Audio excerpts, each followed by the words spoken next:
What we have here is we have a lot of red blood cells that are stacked together in a formation called rouleau, where there's very poor circulation, very poor oxygen CO2 exchange. The red blood cells should be visible and separate like this one right here. Instead, they're stacked up, and there's multiple causes of that, including dehydration, poor digestion of protein, excess carbohydrates in the blood, sugars too high in the blood, and overall a low negative charge in the blood, where the potential, the zeta potential in the cells has been diminished, so cells just clump.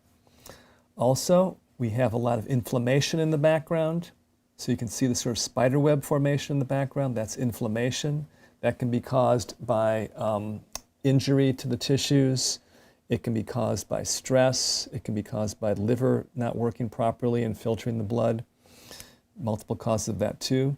Here we can see a very small white blood cell, actually. In the case of this blood sample, the person's white blood cells were too small. You can see this one here too. They should be 2 or 3 times the size of the red cells, and they're about maybe 1.5 times the size of a red cell.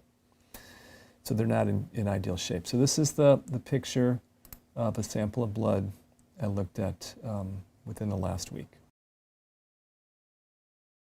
So after that last sample of blood we looked at, the person did a 1-hour treatment with a frequency device called a Healy, which sends microcurrent and specific frequencies into the person's body. And that was 60 minutes. It was on this program called Immune System.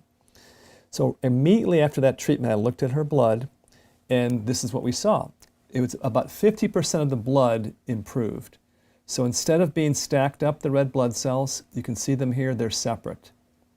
They actually can exchange CO2 for oxygen now. They can actually get the job done, what they need to be done. Interestingly also, her white blood cells were bigger, and the program she ran was Immune System.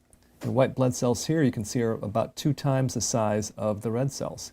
There's another white blood cell, more in the correct size. Some of the inflammation is gone too. The background doesn't have all that spider web type fibrin in the background. Let me run the video here a little bit. You can see overall the blood is a lot better. I would say it's a good 50% better in terms of the viscosity of the blood. The blood cells are actually moving. They're not all clumped. So essentially what happened is that we increased a lot of negative charge into the blood. And that negative charge helps the cells separate from each other. So they have more of a surface area to get oxygen. And they have a lot more flow and movement of nutrients and energy through her body. And that's what her blood looked like literally 1 hour after the first sample, after she did a 1-hour treatment on Immune System.